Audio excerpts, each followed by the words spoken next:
Hi everyone, it's Grace here from Rookery Equine Spa and Therapy, and today I'm going to give you a little insight into the water treadmill and the science and fundamental factors behind it. So I'll start by just telling you who we are and a little about what we do. So we are Rookery Equine Spa and Therapy, a professional and friendly yard based in 23 acres of the beautiful Cheshire countryside, boasting a beautiful and quiet setting ideal for horses to heal, relax and recuperate. We offer a huge array of treatments to help your horses with their rehabilitation from injury, improve their fitness, or simply to pamper them. So, I'll move on to what is probably our most popular piece of equipment, which is the water treadmill. So, water treadmills can help to improve your horse's range of movement and build muscle, all whilst putting minimal stress on the legs and hooves.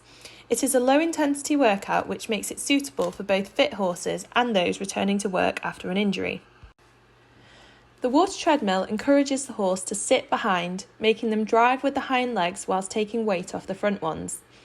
Whilst working on the water treadmill, the horse takes bigger, longer steps than they would on land. This helps to build up the muscles in the hindquarters and over the lumbar area of the back. There is a preparation procedure that is to be followed before the horse enters the treadmill, from the time of arrival to post-workout. An initial assessment for any lameness and wounds takes place to avoid the risk of water contamination and injury. All horses who use the water treadmill must be completely sound for this reason. Following this, we ensure that hooves are picked out and brushed to keep the water clean and the tail is wrapped to stop any stray hairs being caught in the belt of the treadmill. We pride ourselves on our water being completely chemical free, and it is instead fit with a fantastic filtration system. The height of the water targets different muscle groups, and the more water we use, the harder they will have to work.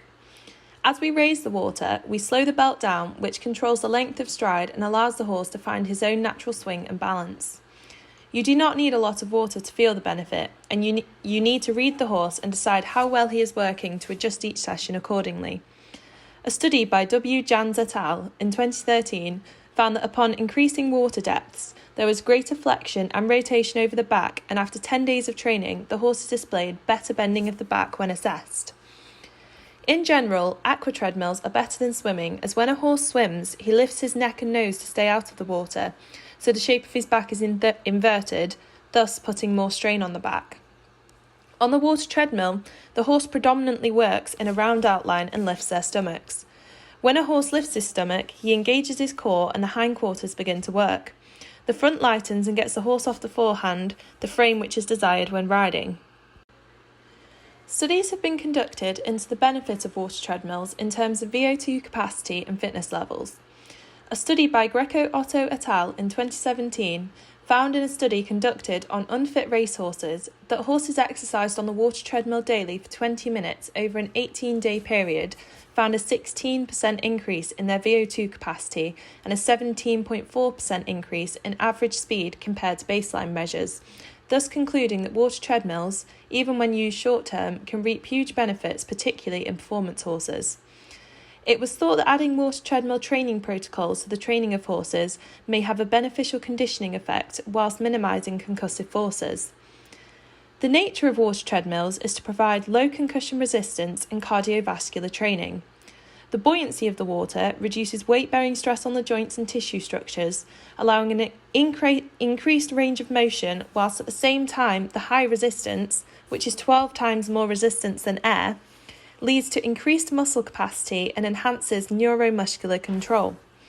Hydrostatic pressure helps to reduce swelling, decrease pain, and promote circulation, and this is something that I will cover in more depth later in this video. The water treadmill is a highly effective full-body workout, naturally improving respiration, and the benefits will be seen on dry land with an improved joint function, increased stride length and suppleness through the back, thus helping the top line. Muscle tone, stamina and strength improve dramatically and the horses enjoy their sessions. In addition to aquatherapy, the treadmill can also be used dry and has an incline function to increase the intensity of your horse's workout. This reaps all the benefits of the dry treadmill whilst also providing variety to your horse's exercise regime. Now, onto the science. When we think of hydrotherapy, we think of water treadmills and pools, but hydrotherapy goes way back to when seawater was utilised for its therapeutic benefits. Taking to the waters has been practiced as a therapeutic treatment for centuries, and there are accounts through the ages of injured wild animals found standing in shallow streams, drawn by instinct to the water's cooling and healing properties as a means of reducing pain and aiding recovery. Hydrotherapy is a really useful tool to enable us to replicate the same properties of different water features in a more controlled environment. Temperature is one key factor that can be manipulated to produce different effects and results.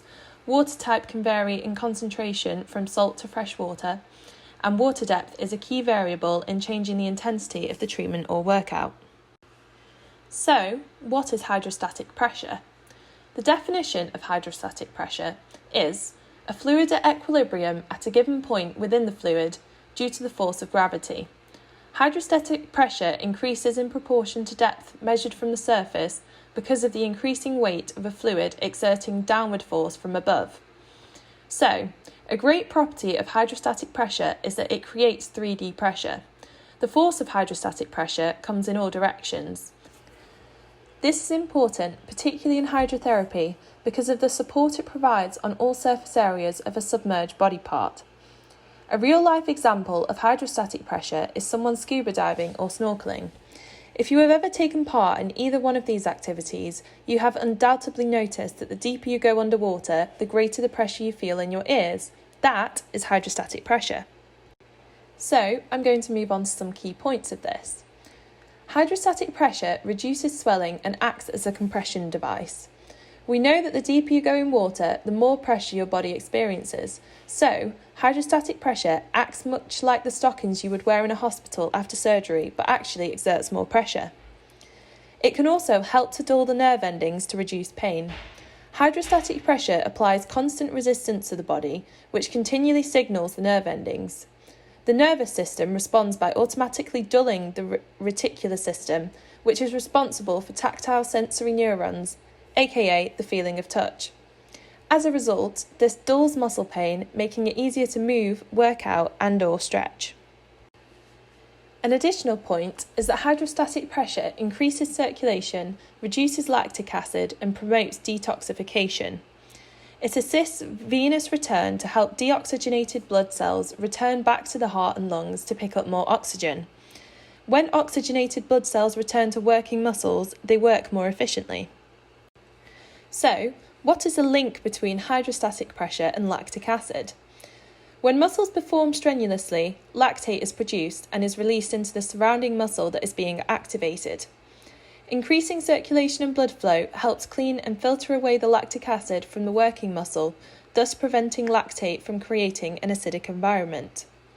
Hydrostatic pressure helps take lactic acid out of the cells and deliver it more efficiently to the liver, thus reducing soreness from workouts.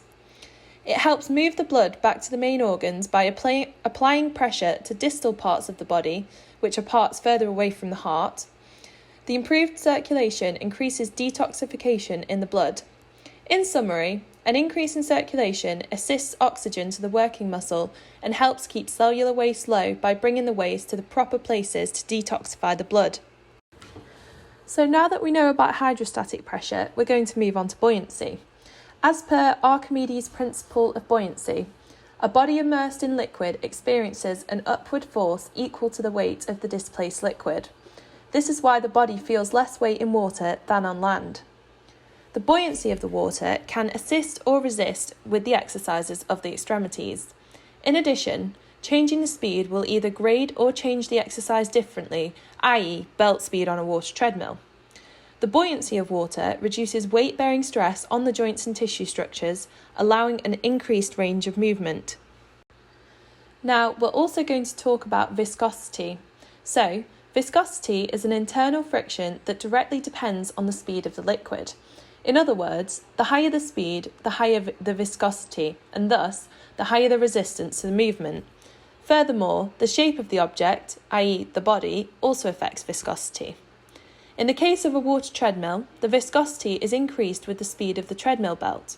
This in turn creates more resistance against the horse's lower limbs as they drive forward against the direction of the belt and water, hence why greater treadmill belt speed can increase resistance. And finally, we are just going to briefly touch on cohesion. Water molecules have a tendency to attract each other. As a result, molecules are cohesive. This creates an increase in resistance to range of movement compared to that of air. Working horses in a water treadmill has 12 times more resistance than that of air, thus leading to increased muscle activity and greater neuromuscular control. So that is the end of this little video on water treadmills, and I hope you found it insightful and educational, and I hope that it has expanded your knowledge of water treadmills in a positive light. We look forward to welcoming you and your horse back to the centre soon, and I hope that you have enjoyed this video. If this is something that you have enjoyed and you would like to see in the future, please let us know in the comments below and we will endeavour to produce more videos for you in the future.